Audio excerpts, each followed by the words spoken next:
বয় band, যে জনপ্রিয়তার ঢেউ আছড়ে পড়েছে বাংলাদেশেও। অজস্র শ্রোতা মেতে আছে বিটিএস ব্যান্ডটি নিয়ে। এই ব্যান্ডের 7 তরুণ রাজত্ব করেন বাঙালি তরুণীদের মনে। বিটিএস ফ্যানদের আবার ডাকা হয় বিটিএস আর্মি নামে। যুদ্ধ ছাড়াই যে দলটি রাজত্ব করছে বিশ্বজুড়ে। আপনি ফ্যান হন বা হেটার, বিটিএস এর খ্যাতি ও অর্জন মুগ্ধ করতে বাধ্য যে কাউকে। কিভাবে এত দূর এগিয়ে গেল কোরিয়ান এই বয় ব্যান্ডটি? বাংলাদেশেই বা কেন এত জনপ্রিয় বিটিএস? চলুন জেনে নেই বিস্তারিত। দক্ষিণ কোরিয়া দেশটি সম্পর্কে জানা রয়েছে সবারই। বিশ্বের বুকে উন্নত একটি দেশ, আর তাদের উন্নতির পেছনে গুরুত্বপূর্ণ অবদান রয়েছে বিটিএস এর। শুনতে কিছুটা অবাক লাগলেও কোরিয়ান অর্থনীতিতে বড় একটি ভূমিকা পালন করে বিটিএস ব্যান্ড, যারা বাংতান বয়েজ নামে পরিচিত। সংক্ষেপে বিটিএস ডাকেই বেশি জনপ্রিয়।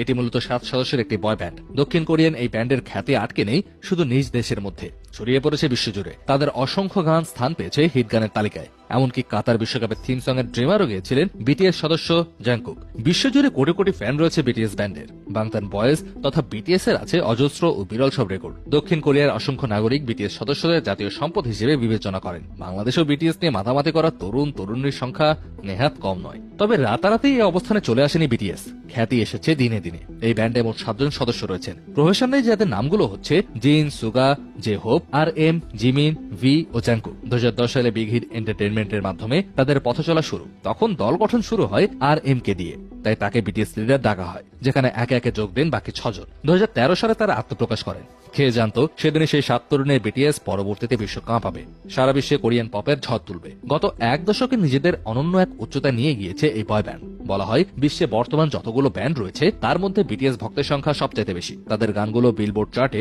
রেকর্ডের পর রেকর্ড করেছে, ইউনিসেফের প্রচারণার অংশ হয়েছে, জাতিসংঘের বার্ষিক সাধারণ অধিবেশনে তারা বিশেষ দূত হয়েছে, এমনকি ডাক পেয়েছেন মার্কিন প্রেসিডেন্ট জো বাইডেনের থেকেও। 2022 সালে ফিফা বিশ্বকাপ থিম সং এর জন্য বাছাই করা হয় এক বিটিএস তারকাকে। জাংকুকের ড্রিমার দিয়ে শুরু হয়েছিল স্মরণীয় কাতার বিশ্বকাপ। গানের মাধ্যমে সাহিত্য, মনস্তাত্ত্বিক বিষয় এবং ভালোবাসার মতো বিষয়গুলো তুলে ধরে বিটিএস। অনেক সময় অনুপ্রেরণাও যোগান গানের কথা দিয়ে। বিটিএস জন্ম দিয়েছে spring day, dynamite, butter, fake love, boy with love ইত্যাদি নানা জনপ্রিয় গানের। তাদের খ্যাতিটাই ছড়িয়ে পড়েছে বিশ্বজুড়ে। বিশ্বের অন্যান্য দেশের মতো বাংলাদেশেও বিটিএস নিয়ে রয়েছে অনেক উন্মাদনা, বিস্তর চর্চা আর প্রচুর ভক্ত। দেশীয় অনেক তরুণীর মনে বাস করেন বিটিএস এর 7 সদস্য। বাদ যান না তরুণেরাও। অনেকে ব্যাংককে গিয়ে পর্যন্ত বিটিএস এর কনসার্ট উপভোগ করেন। বিটিএস এর অসাধারণ সব গানই মূলত জন্ম দিয়েছে এত এত শ্রোতা ও অনুরাগী, যার প্রভাব পড়েছে বাংলাদেশি তরুণ তরুণীদের মাঝেও। শুধু গানেই নয়, আচার আচরণ, পোশাক, সব ক্ষেত্রেই তাদের অনুসরণ করে চলছে অনেকেই। বাংতান বয়েজের গানে মাতোয়ারা অজস্র বাংলাদেশি শ্রোতা। গড়ে উঠেছে বেশ কিছু ফেসবুক গ্রুপও। অনেকের দক্ষিণ কোরিয়ান দেশ ও ভাষা সম্পর্কেও আগ্রহ এসেছে বিটিএস থেকে। সক্রিয় বৈশিষ্ট্যের কারণেই বিটিএস ব্যান্ড এত জনপ্রিয়। তাদের ফ্যানদেরও ডাকা হয় অভিনব নামে, বিটিএস আর্মি। কোন প্রকার যুদ্ধ কিংবা বিদ্রোহ ছাড়াই যারা রাজত্ব করছে বিশ্বজুড়ে। বাংলাদেশও সেটা ব্যতিক্রম নয়।